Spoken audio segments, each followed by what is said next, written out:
YouTube channel. Ito, may gagawin na naman tayo na Mirage na naman, no? Yan. So ang problema nito is kinain yung rotor disc niya.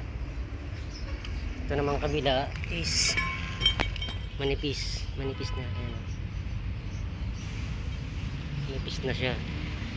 So papalitan natin yan ng dalawa. Then brake pads palit tayo. Ito na mga boss, bagong palit na ng rotor disc. Magkaiba lang ng brand pero para sang sukat. At doon sa kabila, kasi ito brake pads, papalit tayong bago. Ito na mga boss, binamay na rin namin yung sa likod sa brake shoe. And then dito manipis, tapos dito makapal siya. So papalitan to. Kung paparepis ng may-ari itong brake drum, paparepis. Pero kung hindi, palit lang tayo ng brake pad mga boss. Yan.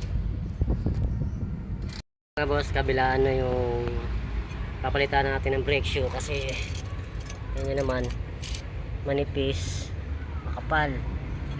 Yan ang manipis yan, no? Makapal. Palitan yan.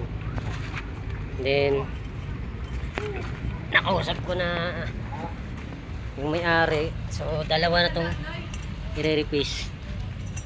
Dalawa na siya. Ha? Yan ang mga boss na repace na.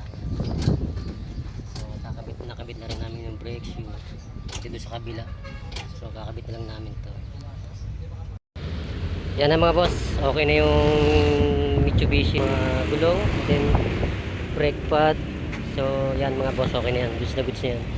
At huwag niyong kalimutan mga boss, follow, like, and share po, and subscribe. Maraming salamat.